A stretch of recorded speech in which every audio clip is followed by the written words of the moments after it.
Uma boa noite a todos. Meu nome é Juliane. Eu sou uma das organizadoras também, junto com a Gabriele. Eu sou presidente da Liga Acadêmica de Endocrinologia e Metabologia da UNIG, do campus de Nova Iguaçu, e também diretora acadêmica do Diretório Olímpio da Fonseca, da nossa faculdade. Queria agradecer a presença de todos que estão aqui assistindo, agradecer a aula da doutora Cristiane, que foi incrível, a gente recebeu vários elogios, e agradecer também a presença do Dr. Lauro, que ele aceitou participar com a gente. Ele é graduado em medicina pela UESB, especialista em saúde coletiva pela Universidade Federal da Bahia, possui residência em clínica médica também pela mesma universidade, possui residência em endocrinologia e metabologia pelo Centro de Referência Estadual para Assistência ao Diabetes e Endocrinologia. Ele é professor do curso de medicina na Faculdade de Santo Agostinho e ele é colaborador do Yellow Book Fluxo de Condutas Emergência e Ambulatórios. Uma boa aula a todos. Professor, quando o senhor se sentir à vontade, pode começar.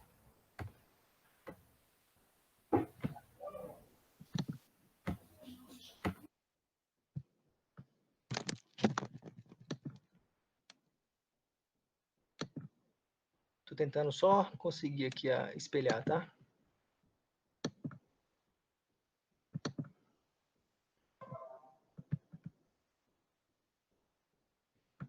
Só me confirme aí se já está espelhada a tela. Já está sim, professor. Tá ok.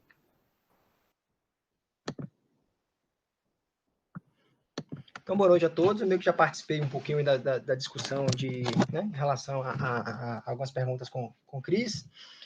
Já foi apresentado, agradeço o convite.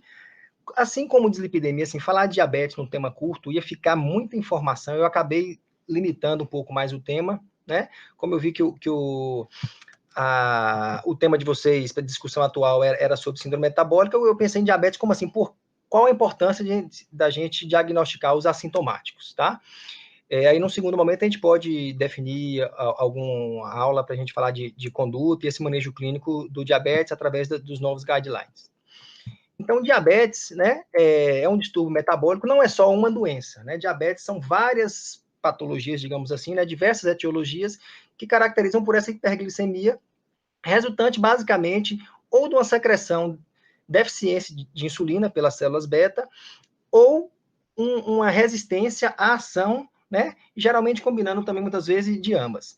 As principais etiologias, né, mais conhecidas por a gente, são a diabetes tipo 2, que seria a grande maioria, principalmente associada a essa pandemia de obesidade, tá? Que chega a 90%, 95%, e 5 a 10% de diabetes tipo 1. Então, são essas, por isso que a gente às vezes fala, são as grandes principais etiologias. Mas se você for ver a classificação de diabetes, e não é uma coisa muito simples de você classificar esses diversos distúrbios, a gente vai ver que, além desse tipo 1 e tipo 2, que são as mais, né, amplamente conhecidas, a gente tem a classificação também de diabetes gestacional, que seria uma alteração transitória, glicêmica, decorrente das alterações, muito decorrente das alterações hormonais da gestação, e vários outros tipos, associado à alteração genética, né, às vezes mutação de um só gene pode levar a esse distúrbio metabólico, caracterizado pela hiperglicemia, que é o diabetes, né, são conhecidos como os MODs.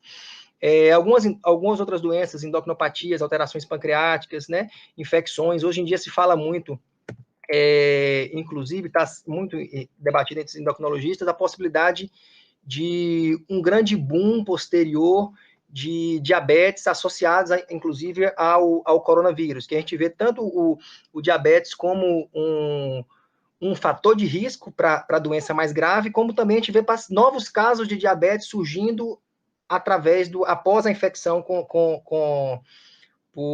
pelo coronavírus, né? Então, a gente não sabe se isso vai ser uma coisa só transitória naquele momento ou se pode repercutir, talvez até com autoimunidade, estão se investigando isso ainda.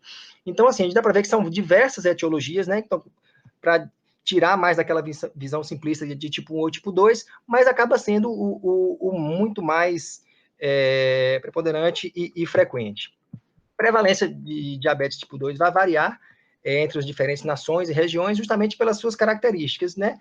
Ela é uma doença que sofre muita interação do ambiente e da genética. E isso, na distribuição global, acaba mudando. Deixa eu só colocar o laser point aqui.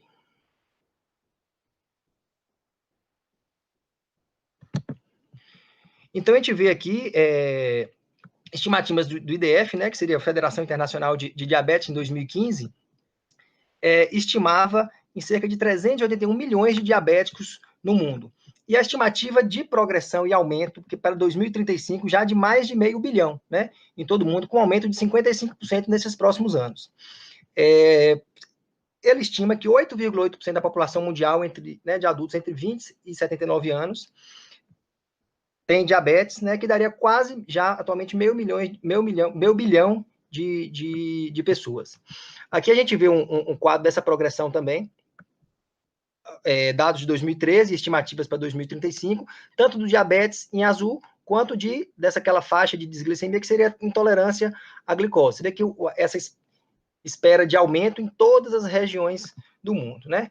E no Brasil, como é que estaria diabetes no Brasil? O Ministério da Saúde, em parceria com o IBGE, em 2013, estimou que 9 milhões de brasileiros teriam diabetes, né? Com o diagnóstico de diabetes, o que equivaleria a 6,2% da população.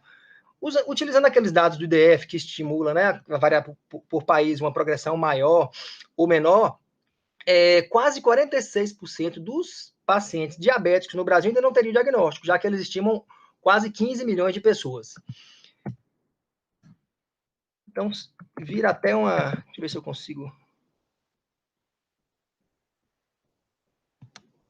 Desculpa aí, gente, que não tinha...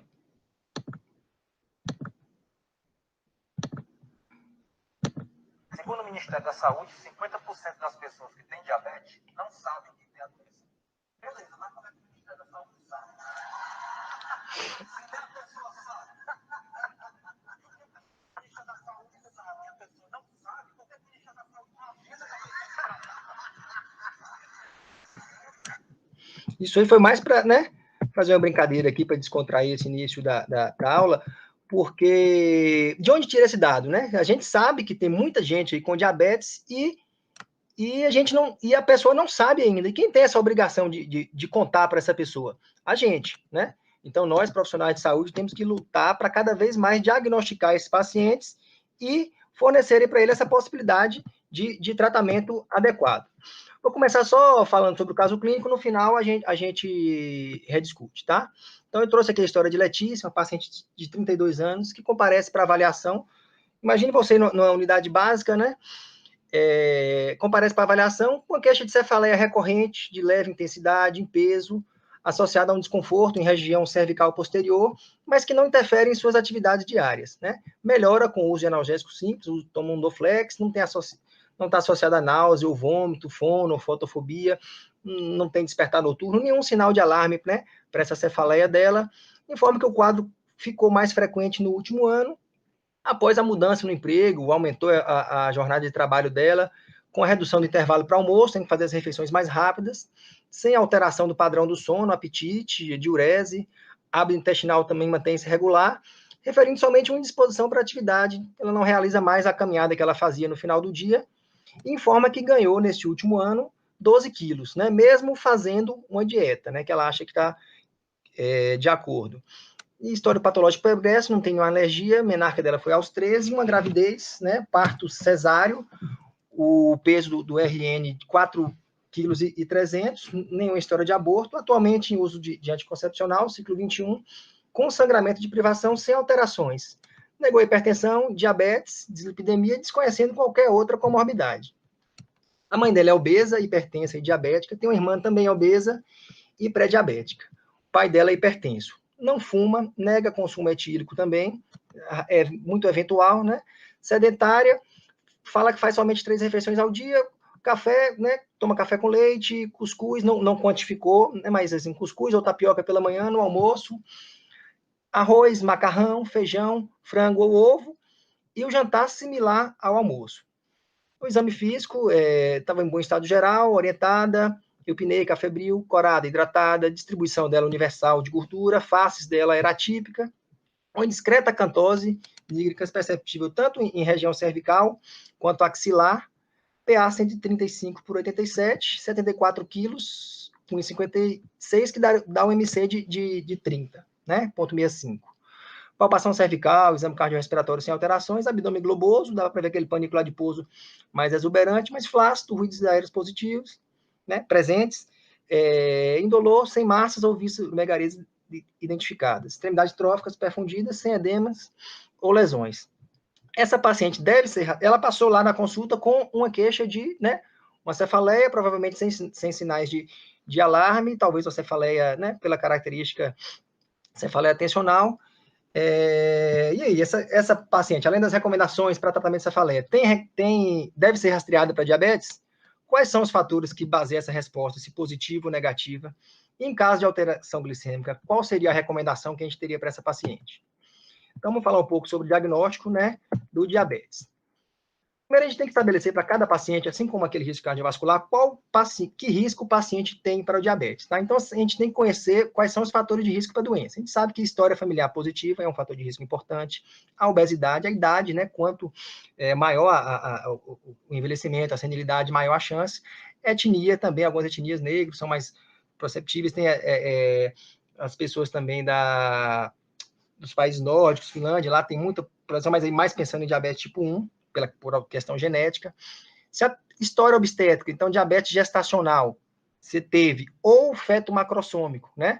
Aquele RN nascido com mais de 4 quilos.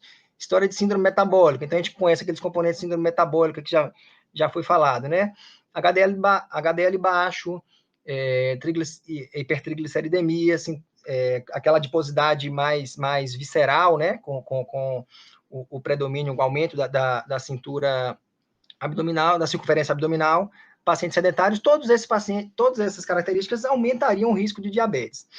A gente sabe que esse risco de diabetes tem uma relação tão importante com o peso, que mesmo pacientes com IMC normal já começa a ter um aumento, principalmente mulheres, tá? Então, apesar de que você estaria eutrófico até 25, esse gráfico eu fiz questão de trazer, porque assim, a gente nota que a partir do IMC de 23, seria que já começa a ter uma dissociação e aumento do risco de diabetes tipo 2, né? Falando em diabetes tipo 2. Então, como estimar esse risco? O ADA bolou uma tabela que pode ser feita até, inclusive, pelo paciente. E essa tabela nada mais é do que reproduzir aquilo que a gente já conhece dos fatores de risco, né? Então, qual a idade? Menos de 40 anos, não pontua, né?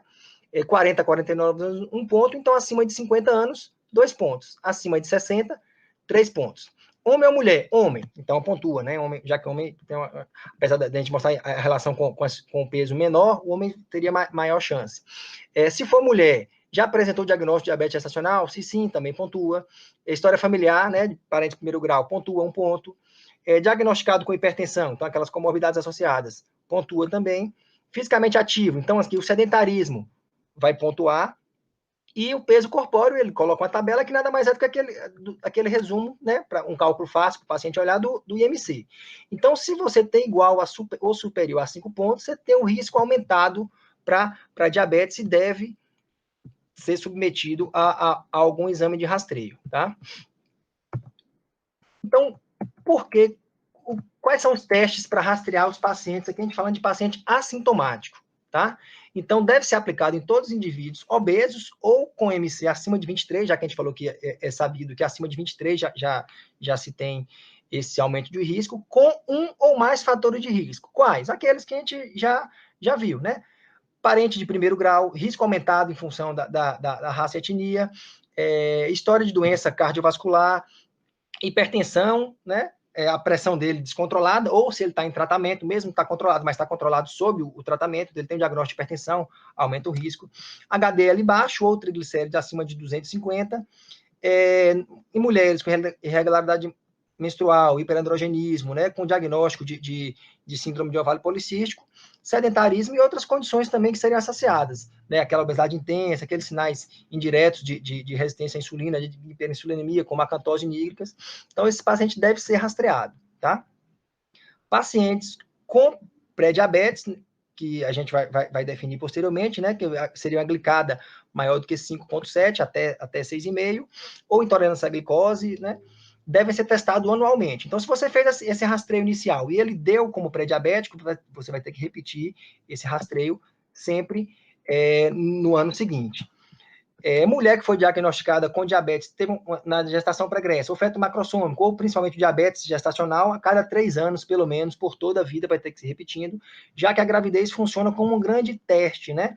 Já que a placenta ela acaba tendo tem algumas alterações do antigamente chamado de hormônio lactogênio placentário, que aumentam muito o metabolismo, modificam essa característica do metabolismo para que se preserve glicose para o feto, tá?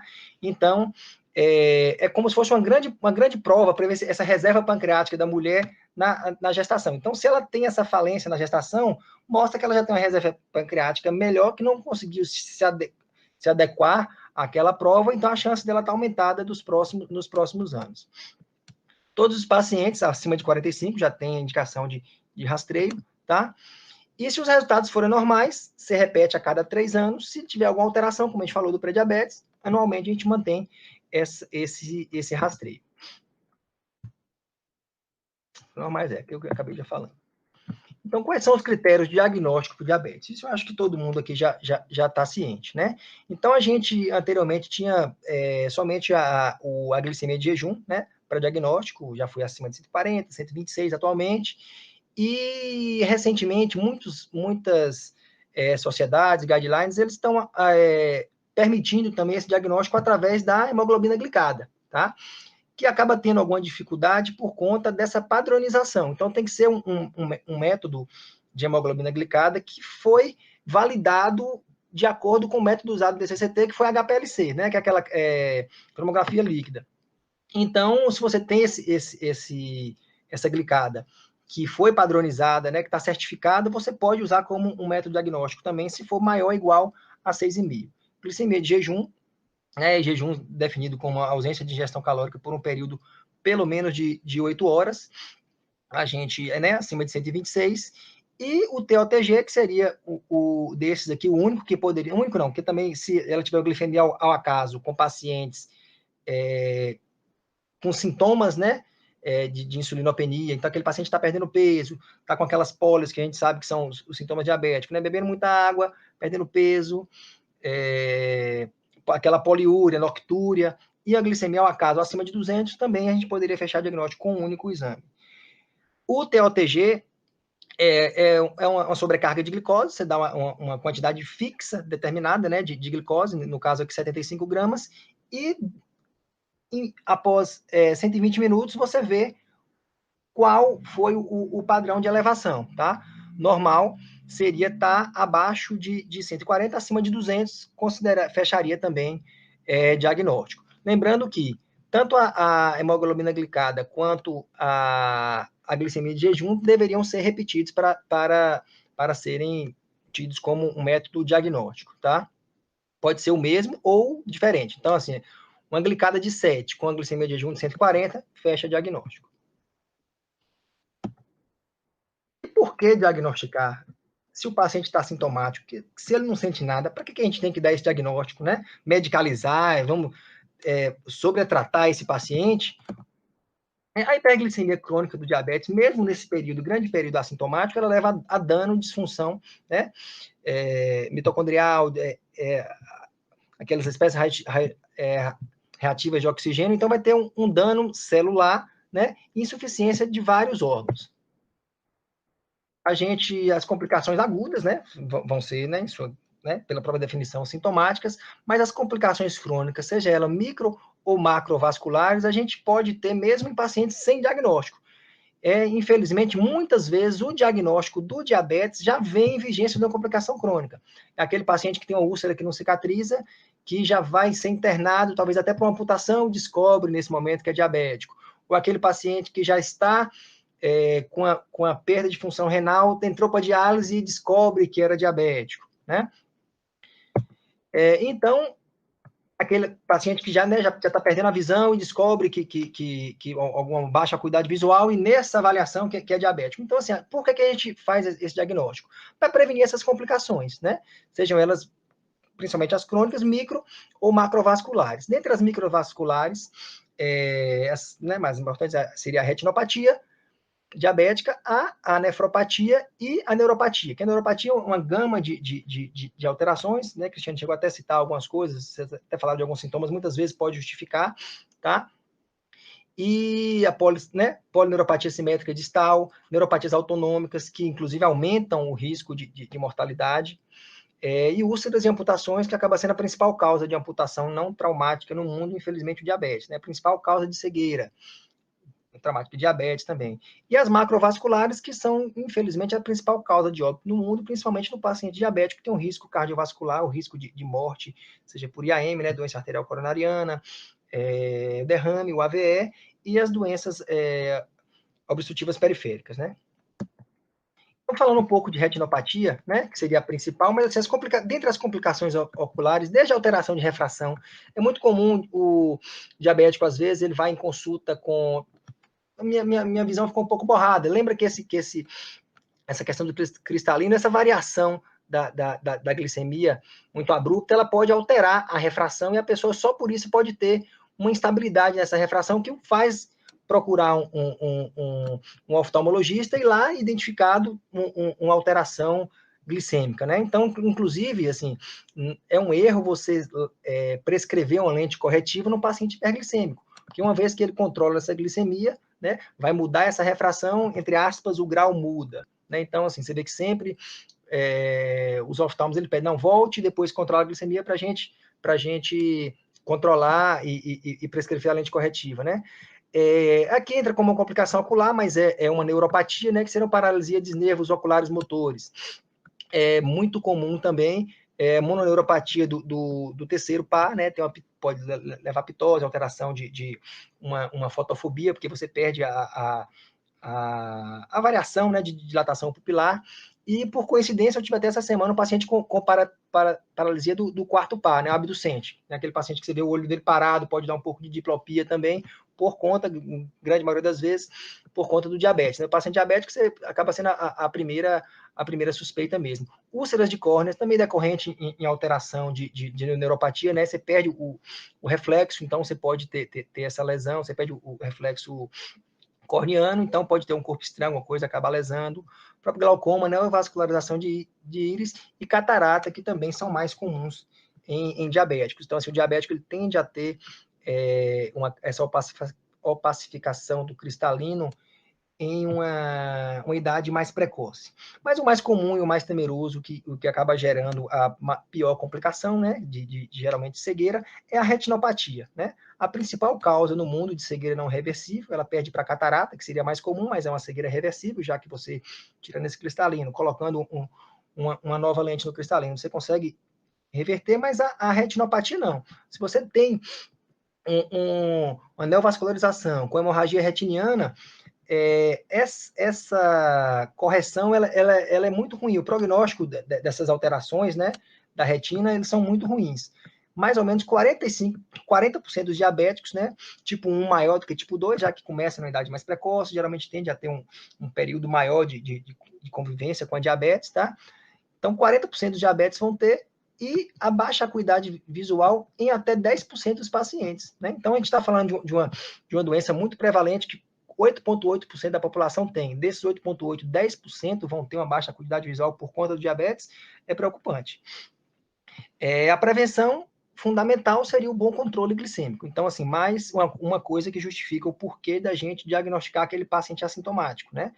Porque muitos desses danos acabam sendo irreversíveis. Então, se você esperar o paciente começar a ter uma alteração de acuidade visual, para ter esse diagnóstico, você não consegue reestabelecer, né? Então, a importância desse diagnóstico precoce para manter-se um controle glicêmico. Então, prevenção de retinopatia, que já foi comprovado por os estudos, né, dessas patologias microvasculares. Nefropatia também é uma das principais complicações microvasculares do diabetes, que gera muita morbidade para o paciente, né? Quem aqui já estudou, já foi numa clínica de diálise, imagina quanto isso muda a qualidade de vida do paciente. Então, a gente está vendo complicações microvasculares que interferem muito na qualidade de vida do paciente. A cegueira, né? Altera a autonomia do paciente. E aqui a nefropatia também. Porque, assim, o paciente, ele vai ter né, se ele chegar no grau de hemodiálise, a qualidade de vida dele reduz muito, né? Além de qualidade de vida, mortalidade aumenta, né? Por conta aumenta muito, o paciente doente renal crônico, ele tem um risco cardiovascular muito aumentado, aumenta muito a incidência daquelas complicações também macrovasculares, tá? Por já repercutir uma doença mais grave, né? E ele vai ter que seja o programa de diálise dele, o peritoneal, mas geralmente, né, diálise clínicas mesmo, então 3 vezes por semana vai ter que estar lá, e todo aquele contexto de morbidade para o paciente. Isso pode ocorrer em 25% a 40% dos pacientes de 5 a 10 anos do início da doença, tá? Aqui a gente não fala naquele paciente terminal, tá? Mas, assim, algum grau de lesão, né? Para nefropatia. Então, a gente vai ver que tem alguns graus, a gente consegue classificar isso em alguns graus, e a principal causa de doença renal crônica no mundo fica lá brigando com diabetes para ver quem manda mais gente, brigando com hipertensão para ver quem manda mais gente para diálise. Isso vai depender muito de cada população, se no país tem um programa melhor para controle de hipertensão e de diabetes, mas geralmente a diabetes acaba sendo a principal causa, tá? Aqui é de uma revisão não muito recente, da New England de 2010, mas que mostrava a diabetes como a principal causa, né, de doença crônica dos rins, né? Seguida, como eu te falei, de hipertensão, chegando a quase metade dos casos. Inicialmente ocorre um aumento persistente da albuminúria, então, assim, a albuminúria acaba sendo um marcador interessante de lesão renal, porque geralmente ela é um achado precoce. Então, geralmente você começa primeiro a ter esse aumento persistente da albuminúria para só depois ter essa albuminúria vai aumentando para só depois a gente ter uma redução da taxa de filtração glomerular. Mas isso não é, como na medicina, não é 100% verdadeiro. Alguns pacientes eles podem ter uma redução de taxa glomerular importante, sendo de etiologia diabética, sem ter a microalbuminúria, tá? Tem algumas categorias, né, a gente costuma classificar, por isso que eu falei, quando a gente estava conversando com o Cris, da importância de você ter alguns, antes você tinha, vocês viam Crocófilo, assim, hoje a gente acaba usando mais essa classificação do CADIGO e tem um método para estimar que é o CKD-EPI, né? As calculadoras fazem isso rapidamente para a gente, você só precisa colocar a idade do paciente, escolher a raça e o nível, né, de creatinina. E aí a gente estima em qual estágio de doença renal crônica ele está, tá? Para diabético é interessante, a gente coloca o G, né, que seria o grau de nefropatia, e A de albuminúria. A albuminúria a gente vai definir, né, negativa, menor do que 30, 30 a 300 seria né, o estágio já com lesão positiva, e acima de 300 já uma doença mais evoluída. Aí a gente costuma colocar A1, se for negativo, 2 de 30 a 300, e A3 maior do que 300 miligramas por 24 horas, tá? De albuminúria. Hoje em dia, a gente tem uma boa correlação, aquela amostra urinária, né, de simples, tem uma boa correlação. Então, não necessariamente você tem que coletar a de 24 horas. Dá para você pedir em amostra isolada e ter uma boa correlação com a proteinúria de 24 horas, tá? Em relação aos estágios, né, o grau 1 é aquele paciente que ele tem o clearance de creatinina ainda superior a 90, mas ele já tem alguma lesão renal, a albuminúria seria a principal que a gente avalia. Algumas classificações botam um grau 0 também, aquele paciente que está sob risco. Então, ele tem alguma doença que tem risco. Digamos, paciente que é diabético, paciente que é hipertenso, ele não tem proteinúria, ele não tem queda da taxa de filtração glomerular, mas ele tem uma doença que pode ter um grau. Então, eles já se falam em estágio 0, digamos assim, de doença renal crônica, só para você se atentar a esse aumento de risco e acompanhar melhor esse paciente, essa possibilidade, tá? Então, o grau 2 seria uma alteração moderada, leve, desculpe, seria o clearance entre 60 e 90. O grau 3 pode se dividir em A e B, né? 3A clearance de 45 a 60, 3B de 30 a 45, a alteração mais severa, né, que seria o grau 4, de 15 a 29 ml por minuto, e o grau 5, geralmente já com a necessidade de terapia renal substitutiva, que seria menor do que 15%, ou aquele paciente, se ele entra em diálise, às vezes com níveis anteriores a isso, a gente considera também como grau 5. Então, como é que a gente, digamos, um paciente que tem albuminúria ele tem albuminúria de 200 miligramas em 24 horas e está com clearance de 50 ml por minuto, calculado por aquele CKD-EPI, tá? Então, ele seria um paciente com doença renal crônica G3A, G3A-A2. O A por conta daquela classificação que divide o 3 em A e B, tá? Neuropatia, né? Lembrando que essa neuropatia, ela afeta o sistema nervoso somático e autonômico, tá? A mais comum de todas, disparada, pelo menos é porque é a que dá mais sintomas, né? Não é nem a mais comum, é a mais diagnosticada, é a polineuropatia distal simétrica, que é justamente aquilo que Cris citou, aquele paciente que sente um pouco uma coceira nos dedos, parestesia, aquele formigamento. Às vezes os pacientes atribuem muito isso à dislipidemia, né? Às vezes é até uma entre aspas, artimanha de consultório, o paciente ele está sentindo aquilo, é uma coisa que você fala, não, pode ser disso, doutor? Então você fala mais para ter uma adesão maior ao tratamento de polipidemia, mas a gente vê na literatura que não costuma ter relação com dislipidemia, tá? Está muito mais associada à neuropatia, e essa neuropatia a gente vai falar a seguir, a neuropatia diabética, ela entra no diagnóstico diferencial dessa polineuropatia distal simétrica, tá? Sendo, inclusive, a principal causa, mas é um diagnóstico de exclusão. Então, você vai ter que excluir as outras causas, né? Deficiência de vitaminas, as outras doenças, mielizante, paraproteinemias, então, mieloma múltiplo, né? Até a proteína monoclonal de significado indeterminado, várias alterações a gente tem que excluir para chegar, mas acaba sendo o principal diagnóstico. Uma coisa interessante, e é importante a gente saber, é que o pré-diabético, ele pode ter todas essas complicações do diabético, tá? Então, entre aspas, a neuropatia diabética no pré-diabético? Pode. Ele não é diabético, mas tem a neuropatia por conta dessa desglicemia dele. Nefropatia e retinopatia também. Claro que, como todas essas complicações vai depender de tempo de doença e intensidade do mau controle, a prevalência vai ser muito menor, mas há essa possibilidade, tá? Então, até um terço dos pacientes vai ter esse quadro de neuropatia, e ele é um quadro bastante variável, desde formas assintomáticas, né? O paciente, 50% pode não sentir nada, nem percebe que tem, a formas dolorosas, graves e incapacitantes, chegando até 10%, como a gente viu a questão de baixa acuidade visual, tá? Pode se manifestar de várias formas, essas alterações, né? Do sistema somático. Então, polineuropatia sinal distal simétrica, a gente falou, acaba sendo a mais comum, seria aquela parestesia em luva, em bota, o paciente queixa, às vezes, de dor, como se fosse empontada, né?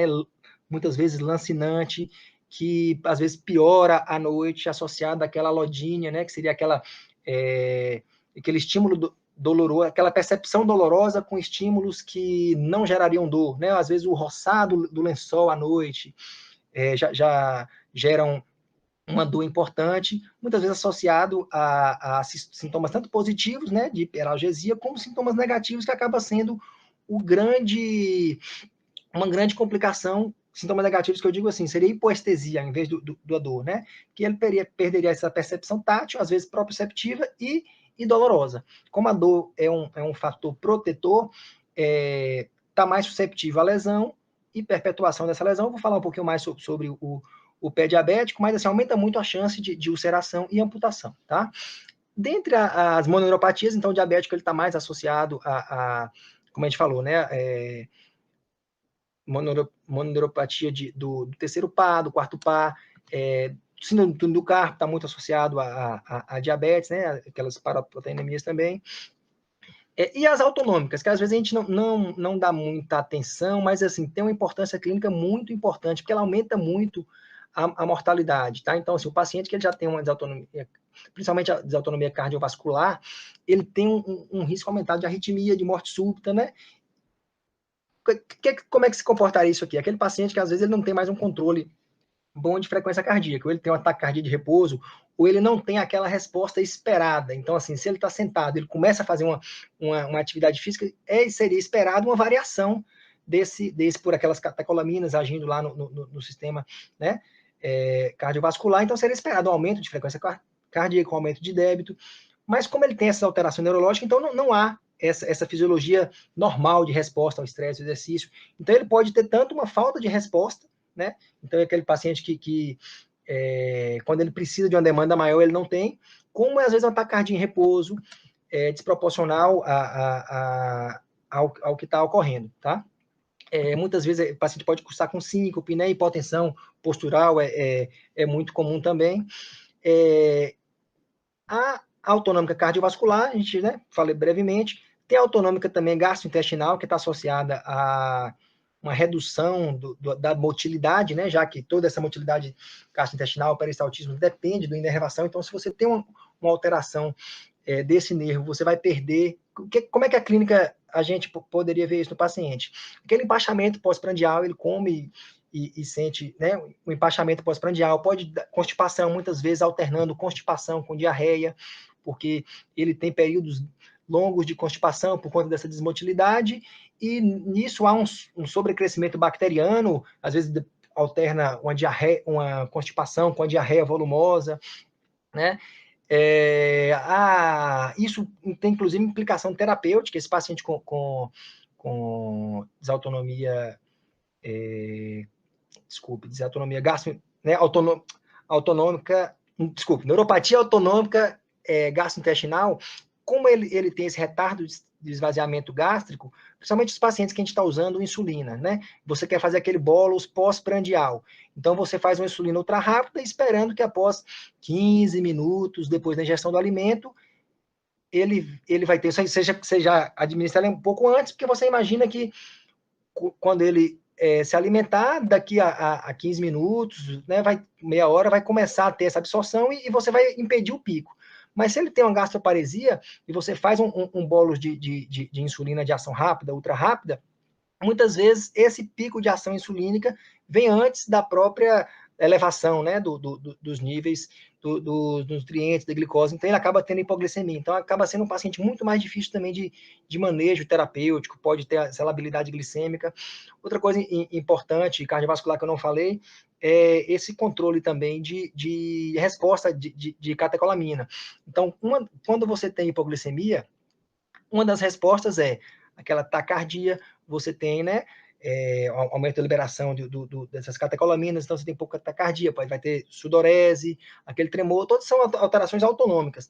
O paciente geralmente observa isso e se antecipa para ter um consumo de uma fonte de carboidrato, né? Ele sente aquele mal-estar e consome carboidrato. Então, esses pacientes com neuropatia autonômica, eles estão muito mais susceptíveis àquelas hipoglicemias graves, que são as hipoglicemias neuroglicopênicas, que eles não têm esses sintomas premonitórios que os fazem consumir o carboidrato e tendem a ter hipoglicemias mais graves, com perda de consciência, inclusive, né? Aumentando também o risco de mortalidade. Seria uma das outras explicações também para ter esse elevado risco de mortalidade. Geniturinária, né? Neuropatia autonômica também geniturinária, muito comum, bexiga neurogênica, em homem, né? A disfunção erétil, muitas vezes impotência, e mulher também tem prejuízo dessa questão sexual, com redução de lubrificação, por falta mesmo dessa inervação. Também tem que ser diagnosticado, porque muitas vezes um dos motivos de a gente diagnosticar precoce esse paciente é para evitar essas complicações, né, microvasculares, como eu te falei. Retinopatia, neuropatia e nefropatia, tá? A perda da sensibilidade, como eu falei, sensibilidade dolorosa, é uma protetora, então pode levar a lesão, ulceração ou amputações, tá? No diabetes, a fisiopatologia, digamos assim, do pé diabético, ela é multifatorial, tá? Então, geralmente, esse paciente vai ter aquela doença macrovascular aterosclerótica, então a própria irrigação para a chegada de células para reconstituição, né, células de defesa, isso está, nutrientes, oxigenação, tudo isso vai estar reduzido também, e essa alteração neurológica, ela pode ser tanto motora, então, às vezes, você perde, inclusive, a estabilidade articular, já porque você tem alteração, hipotonia de alguns músculos, né? Então, a gente vê isso muito numa que chama pé de Charcot, que é uma alteração, ocorre um desabamento dos ossos, mudança dessa arquitetura e mudança dessa biomecânica, com o vetor de força não fica mais tão bem distribuído. Então, às vezes, esses ossos podem ficar mais, né, espiculados, mudança dessa anatomia, então o vetor de força acaba concentrando, né, a pressão em um único local, aumentando essa chance de ulceração por conta dessa anormalidades biomecânicas. Associado a isso, como a gente já falou, a redução, né, do sensório, aquela perda do valor protetor da dor e alteração autonômica, né? A sudorese, vê que o pé do diabético ele tende a ser mais seco, e essa pele mais seca, porque você tem uma redução da sudorese, e essa alteração autonômica também perde, inclusive, aquele controle de vasodilatação. Às vezes o pé pode estar um pouco mais vermelho e dilatado, da mesma forma pode estar frio, tá? Essa falta de sudorese deixa o pé menos hidratado, né? A pele mais seca, também mais sujeita a lacerações e lesões. Juntamente, como a gente falou, né, com a doença arterial periférica, essa resposta imune, menos oxigênio, menos nutrientes, menos célula de defesa, com esses traumas, mesmo pequenos, mínimos, repetitivos, vai levar a hemorragia, não reparação e a ulceração, muitas vezes colonizada, né, até tecidos profundos, com grande chance de necessidade de amputação. Então, por que a gente é importante diagnosticar o diabetes e por que a gente trata o diabetes, né, mesmo assintomático? Para prevenir essas complicações, sejam elas micro ou macrovasculares. A gente já fez estudo já do controle glicêmico intensivo e os benefícios microvasculares já estão bem estabelecidos, desde o estudo KPDS, DCCT, já mostraram uma redução importante dessas complicações microvasculares. As macrovasculares, como, né, para você ver um desfecho cardiovascular que repercuta em uma mudança de controle para repercutir em desfecho cardiovascular, isso demanda estudos maiores com tempos. Então, tanto a ACCORD como a Advance, esse ADT, não demonstraram benefícios a curto prazo, mas avaliações posteriores mostraram que esse controle glicêmico intensivo, futuramente, né, 10, 15 anos depois, repercutiram em menor alteração macrovascular também. Mas a gente tem algumas drogas recentemente lançadas e estudos que foram uma mudança de paradigma, porque a gente reduziu, e no tempo do estudo, as complicações macrovasculares, principalmente morte relacionado a desfecho cardiovascular, né? Desfecho combinado de AVC e AM. E aí a gente tem o EMPA-REG, né? Outcome, que foi o estudo que validou a empagliflozina, que é um inibidor de SGLT2, né? SGLT2 é uma enzima que ela tem no rim. Tem no rim e tem também no intestino, né? É aquela enzima que no intestino a gente usa para reidratação do soro caseiro. Então ele troca sódio por glicose, tá? No rim, o rim a todo momento ele está filtrando, vocês lembram lá, né? Inclusive aquela síndrome de Fanconi, que você perde o néfron, principalmente o néfron proximal, ele reabsorve glicose, aminoácidos. Então, a todo momento, esse filtrado glomerular está passando muita glicose para o filtrado, mas para a urina acaba saindo muito pouco. Por quê? Porque o rim ele reabsorve essa glicose e joga na circulação de novo. O que é que esse inibidor de SGLT2 faz? Ele inibe essa enzima, então essa urina, esse excesso de açúcar que foi filtrado, ele vai acabar sendo excretado pela urina. Então, é uma classe interessante, mostrou redução de mortalidade, redução de progressão para diálise, né? Então melhora também de tratamento de doença renal crônica, e ele é benéfico nos pacientes, porque como tem essa perda calórica, acaba tendo perda de peso também. Efeito colateral, geralmente o mais comum, acaba sendo por conta dessa excreção, né? A urina vai sair com mais açúcar, então aumenta muito pouquinho a chance de infecção urinária, um pouquinho mais de infecção fúngica, né? Principalmente em mulheres, aquela candidíase, e muito mais em mulheres da Europa, porque os hábitos, né, de banho, essas coisas são menores do que nos países mais tropicais. O Canvas não chegou a ter desfecho positivo, também com SGLT2, e o líder e o Sustain tiveram também redução de desfecho macrovascular, mas aqui é um análogo de GLP-1, tá? Também é bem interessante para tratamento do DM2, porque ambas essas classes atacam uma das principais causas do diabetes, que é o excesso de peso, né? Todas elas cursam com efeito colateral, entre aspas, né? Muito bem-vindo, que é a perda de peso. Inclusive, os análogos de GLP-1 tiveram uma resposta tão positiva que depois foram estudados para tratamento de obesidade. E a liraglutida hoje é liberada e está em via de liberação também, a gente está só tendo estudos para determinar a dose do outro análogo. Esqueci o nome agora, daqui para o final eu lembro, né? Então, esse gráfico que eu coloquei só para a gente ver como, aqui foi tirado do estudo desse CT, para ver como que o aumento da glicada aumenta o risco relativo para as complicações, tá? Então, você vê que mesmo aquele paciente que está bem controlado na meta, ele tem um risco, né, quase 2 vezes maior de ter retinopatia, nefropatia, mas quando você passa lá, a glicada de 11, 13 vezes mais, né, 20 vezes mais, principalmente retinopatia. Mas você vê que todos esses, quando a gente consegue ter o diagnóstico precoce e controlar, o risco daquelas complicações reduz bastante. Então, mais um motivo para a gente diagnosticar o paciente na fase de assintomático, tá? E alguém já parou para pensar por que diabetes é 126? Por que não é 120? Por que não é 130? 124 é pior do que 128? Tem algum assim, isso teria alguma alteração? A gente já discutiu que diabetes, essas alterações, né, metabólicas, elas são contínuas. Então, claro, quanto maior, por mais tempo, maior a chance de complicações, mas a gente falou também que mesmo aquele pré-diabético, então mesmo menos de 125, ele pode ter também algumas complicações, claro, em graus menores. Por que foi estabelecido, então, 126? Quando você faz um corte, sempre que você reduz muito o exame de screening, né, você começa a detectar muitas pessoas que não teriam tanta complicação. E por que se estabeleceu?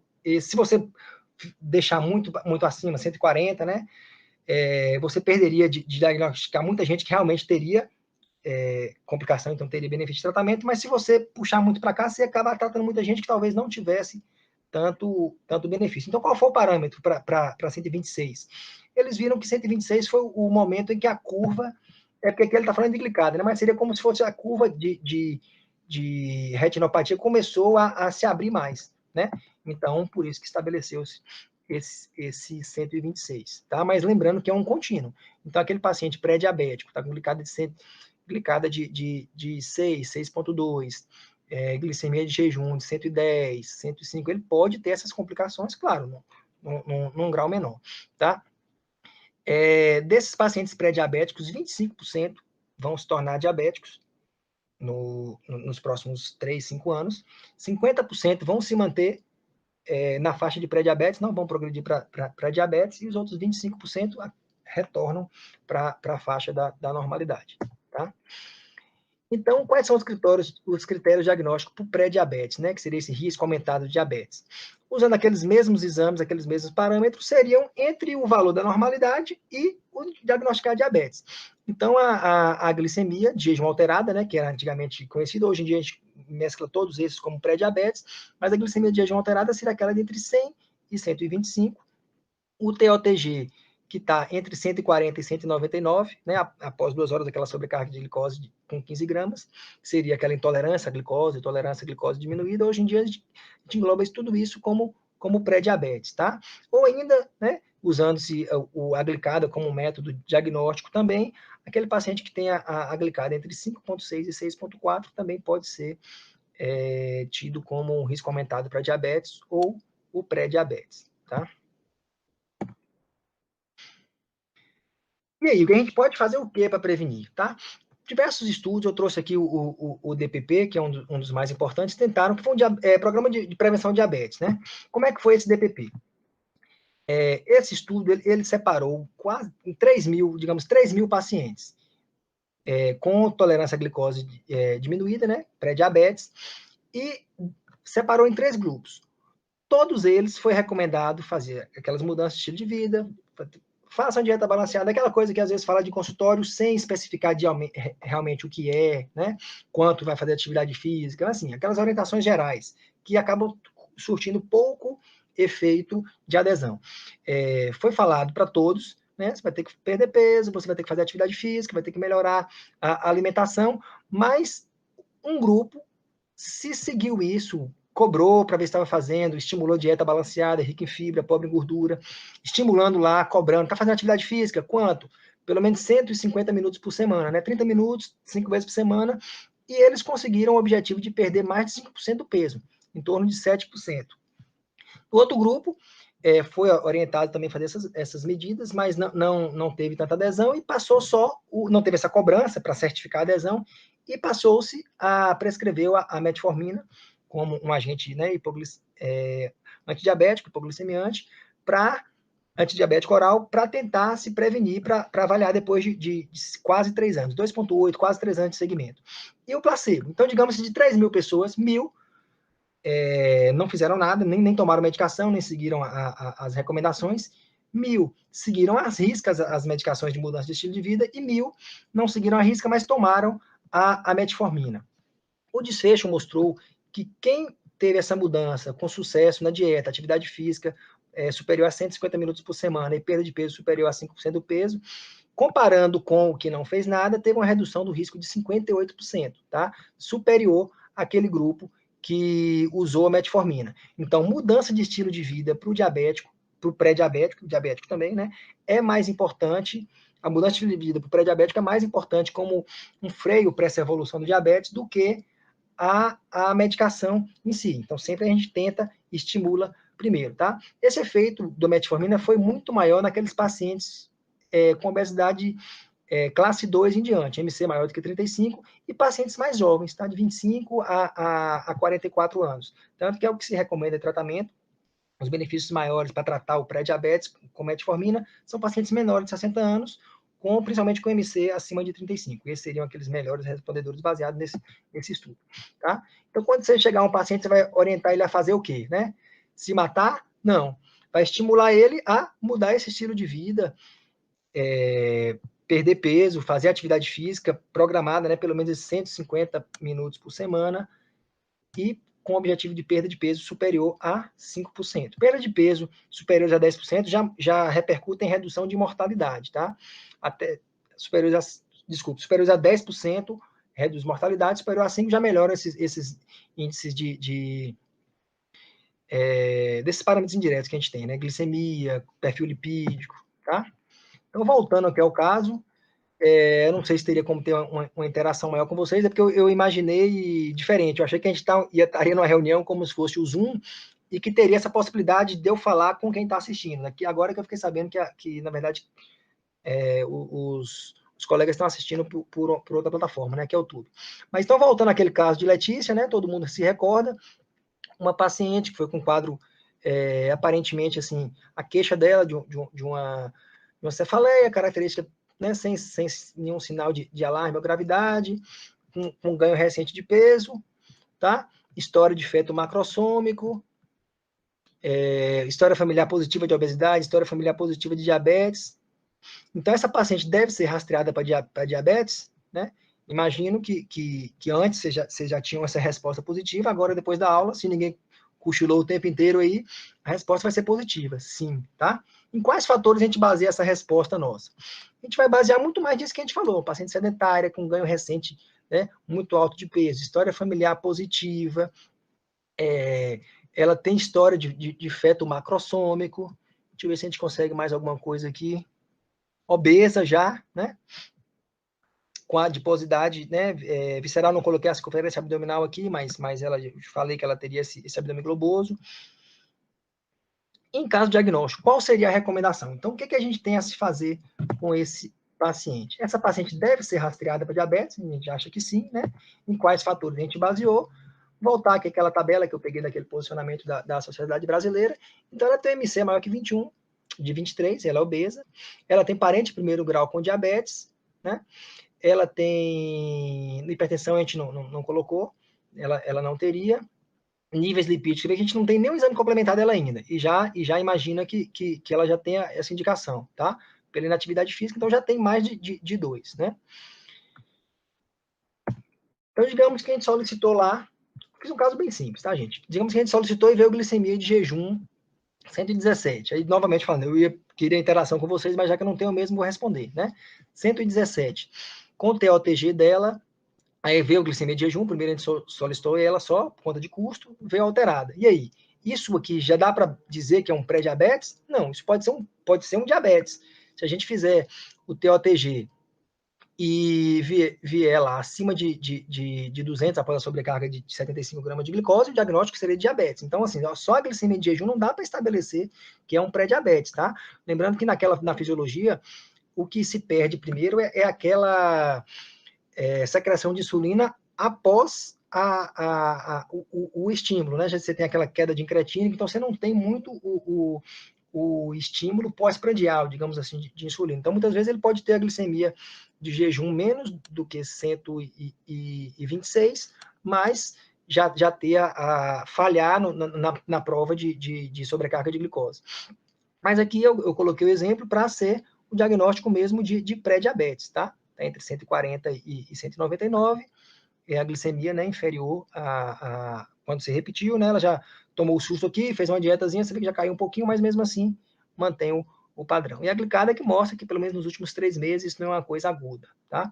Importante que acabei não citando, mas assim, sempre bom ver outras causas de hiperglicemia, tá? Digamos que esse paciente aqui, da alteração, saber, está usando um corticoide, Cris até falou na aula dela, está usando um corticoide, algumas outras patologias, né, hipertiroidismo pode aumentar um pouquinho, então sempre ver se não tem algum outro fator confundidor para a gente estabelecer esse diagnóstico, tá?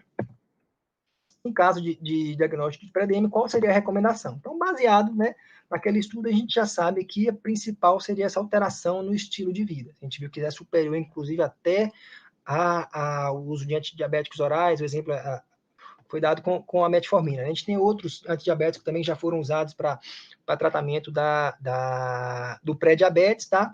Com certo sucesso. Então, a redução da ingesta calórica, né? Então, fazer uma dieta hipocalórica, atividade física regular, né? 150 minutos por semana e bem distribuído. Não dá para sábado e domingo caminhar 1 hora no sábado, 1 hora no domingo, passar de segunda a sexta sem fazer nada, tá? Então, a recomendação é pelo menos 30 minutos por dia e evitar ficar 2 dias sem atividade física, né?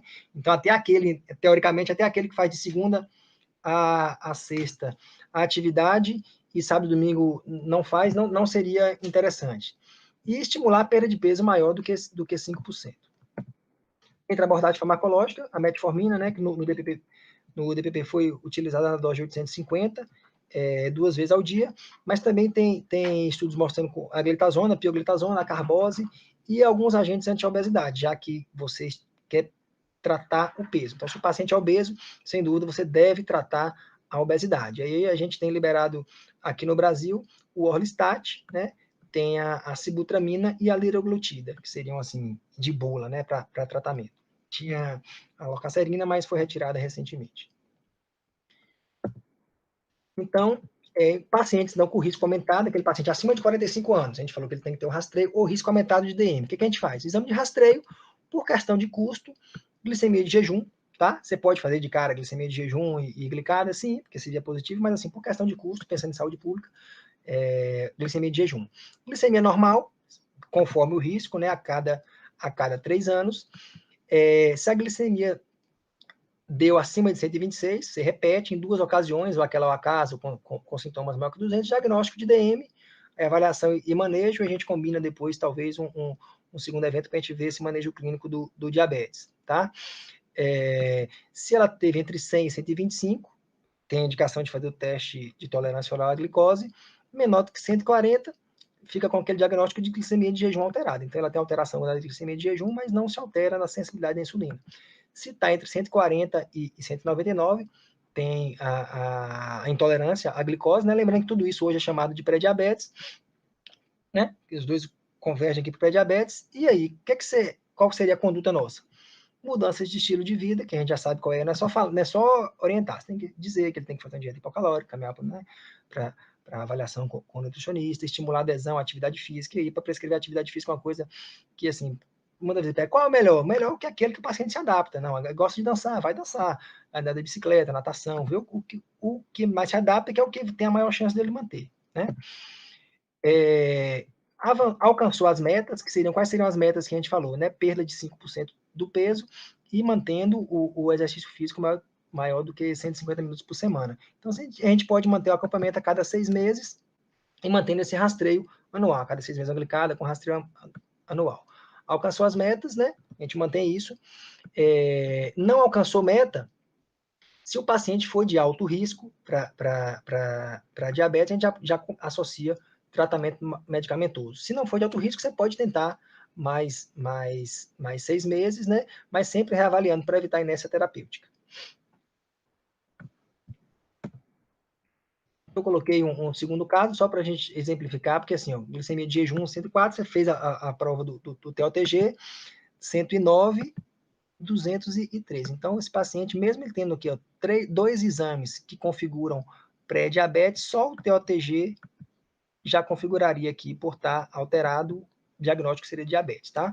Aí, o que fazer no diabetes? Esse manejo clínico ficaria muito extenso, a gente deixa só um spoiler aqui para, possivelmente, um estudo futuro nosso, tá? Então, diabetes, vamos diagnosticar mais, né? Agora a gente já entende já o porquê dessa frase do início lá que a gente colocou, tá? É isso, gente, que eu tinha para falar. Segundo o Tá? Ministério da Saúde, 50% das pessoas que têm diabetes não sabem que têm diabetes. Beleza. Professor, muito obrigada pela aula. Tiveram algumas perguntas, mas como a gente já passou do tempo, tem como o senhor depois responder para a gente o arquivo? A gente pode programar. A gente manda já tudo respondido direitinho para os e-mails. Tá ok. Tá, obrigada, professor. Tá. Queria